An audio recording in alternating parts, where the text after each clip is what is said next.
She was fired for giving away a $5 meal. Everyone in the restaurant watched as her manager pointed to the door and said, "Pack your things. You're done." She walked out in tears, believing she had lost everything. What she didn't know was that one small act of kindness was about to change her life forever. Emma was 28 years old. She worked double shifts at a luxury restaurant just to pay rent and help her sick mother. Every night, she served wealthy guests who spent more on dinner than she earned in a week. Most ignored her. Some treated her like she didn't exist. But Emma never stopped smiling, because she knew what it felt like to struggle. One cold evening, Emma noticed a homeless woman standing across the street. She wasn't asking for money.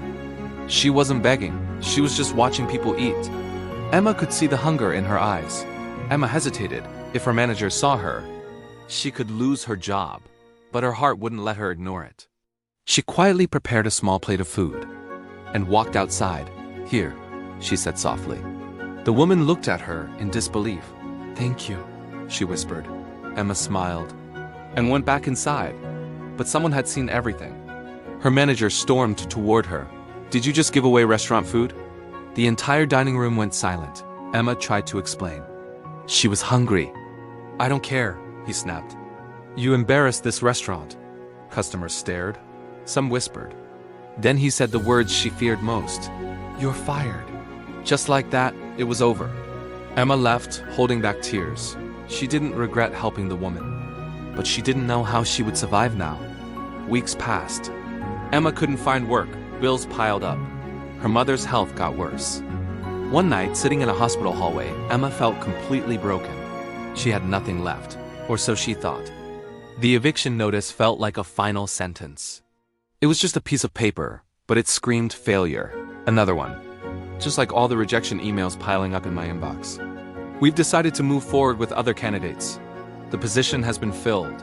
Polite, sterile words that all meant the same thing. "You're not good enough." I'd lost count of the interviews. Each one started with a flicker of hope and ended with a forced smile, knowing I'd never hear from them again. The suit I wore felt like a costume, and my resume felt like a work of fiction. Then came the call from Mom's doctor. "Emma," he'd said, his voice gentle but heavy. "Your mother's condition, it's progressing faster than we'd hoped. The new treatment isn't having the effect we wanted." I remember just holding the phone, the world shrinking down to that one voice delivering one more piece of devastating news. How was I supposed to pay for her care now? How could I even afford the gas to visit her? I walked back into my empty apartment, the eviction notice still on the door. Every corner held a memory, a ghost of a life that was slipping through my fingers. The landlord's words echoed in my head. "I have to think about my own family, Emma." Of course he did. Everyone did. But what about mine? What about my mom? I sank to the floor, the weight of it all crushing me. I had nothing left. No job, no home, no way to help the one person who mattered most. It felt like I was at the bottom of a deep, dark well, and I had no idea how to climb out. I was completely and utterly broken.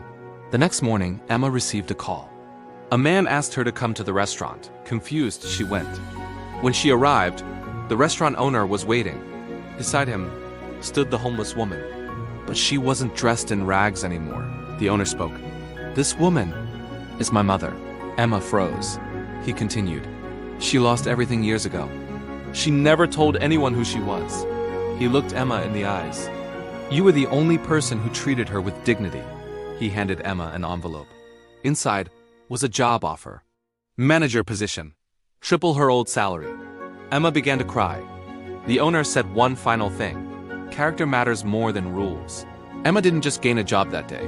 She gained proof that kindness always comes back, sometimes when you need it most. It's funny how a single change can ripple out and touch everything. Just a few months ago, I felt like I was treading water, barely keeping my head up. Now, walking into the restaurant each morning feels like coming home. The energy is different, lighter. We laugh more. I've made it a point to listen, really listen, to my team. We're not just coworkers anymore, we're a family. We decided that every Friday, we'd set aside a portion of our earnings for our new Dine with Dignity program. It's a small thing, but providing a warm meal to our neighbors experiencing homelessness feels huge. Seeing the gratitude on their faces, it just reminds you what's really important. The best part of my week, though, is visiting my mom. The new care facility is wonderful. The nurses know her by name, they know her favorite stories, and they always have a smile for her. Today, I walked in and she was sitting by the window, humming. She looked up, and her eyes, they were so clear. She squeezed my hand and said, "I'm so proud of you, Emma." It was like the sun breaking through the clouds after a long storm. I showed her photos of the team at the restaurant, and she just beamed. Driving home, I couldn't stop smiling. The bustling dinner service was in full swing, plates clattering, laughter echoing through the dining room. I was checking on a table near the front when my eyes caught a figure standing just outside the glass door, hesitating in the evening chill. He was thin, his suit worn and rumpled, a stark contrast to the crisp, imposing figure I remembered. It was him, Mr. Harrison, my old manager. The man who had made my life a living nightmare, who had fired me without a second thought. My heart did a strange flip. I expected a surge of anger, a triumphant smirk, maybe even a little satisfaction. But all I felt was a hollow ache in my chest. He looked lost, hungry, and utterly defeated. The power he once wielded was gone, replaced by a vulnerability that was almost painful to witness. He finally pushed the door open, the little bell chiming softly, almost apologetically. He didn't seem to recognize me at first, his gaze darting around, probably looking for the cheapest thing on the menu or maybe just a glass of water. He looked up and his eyes met mine. The recognition dawned, followed by a wave of shame that made him flinch, as if he wanted to turn and run. For a moment we just stood there, the sounds of the restaurant fading into a dull hum. The past hung between us, thick and heavy. I could have turned him away. I could have savored the moment, reminding him of how he treated me. Part of me, the part that still remembered the tears and the fear, wanted to. But looking at him now, I didn't see a monster. I saw a man who had lost his way. I took a deep breath and walked towards him, my footsteps echoing in the sudden silence of my own mind. He braced himself, probably expecting me to call security or unleash a tirade of overdue resentment. Instead, I gave him a small, gentle smile. "Mr. Harrison," I said, my voice softer than I expected. "It's been a while. You look like you could use a warm meal." His eyes widened in disbelief. He opened his mouth to say something, maybe to apologize, maybe to explain, but no words came out. He just nodded, a single jerky movement. I led him to a quiet table in the corner, away from prying eyes. "Please," I said, pulling out the chair for him. "Sit, let me get you something from the kitchen." On the house. He sank into the chair, looking at the clean tablecloth and polished silverware, as if they were artifacts from another life. I brought him a bowl of our hearty beef stew, the steam rising to fog the space between us, and a basket of warm bread.